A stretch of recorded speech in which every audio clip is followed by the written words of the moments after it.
اصبر أجرك على الله. أجر الصبر عظيم لا تفرط به. يقول الله سبحانه وتعالى إنما يوفى الصابرون أجرهم بغير حساب.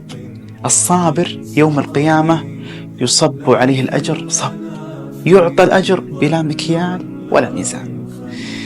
يقول صلى الله عليه وسلم يود أهل العافية يوم القيامة حينما يعطى أهل البلاء الثواب لو أن جلودهم كانت قرضت في الدنيا بالبقاء حتى يأخذون مثل أجرهم على الصبر.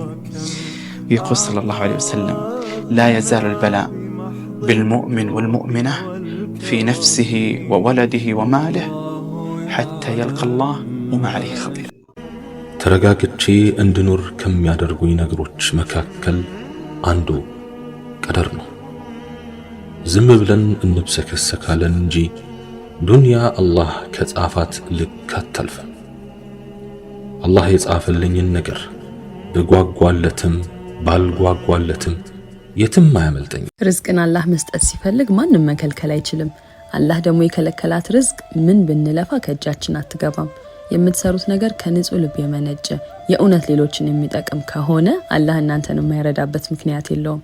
ያን ያህል ደግሞ ልባችን ውስጥ ትንሽም ብትሆን ያልጠራችን ያካለች ሄደን ወደ ኋላ መመለሳችን የማይቀር ነው። ሰዎች የተደሰቱበት ሴት ልጅ የሥራ ሰው ስትሆን በየትኛውም ወንድ አይደለም በራሷ ዘንድ በቃ ራሷን በራሷ ራስ ትወዷለች። ጠንካራ የሥራ ሰው መሆኗ ራሷን እንድትወድ ያደርጋታል። እና እዚህ ምድር ላይ የማትደራደሩት ነገር ቢኖር ስራ ነው። ስራ ረፍት ያለው ስራ ውስጥ ነው። ስራ ውስጥ ራሱ ረፍት አለ። ስራ ራሱ ረፍት ነው። ረፍት ራሱ ደግሞ ስራ ነው። ስራ የሚሰራ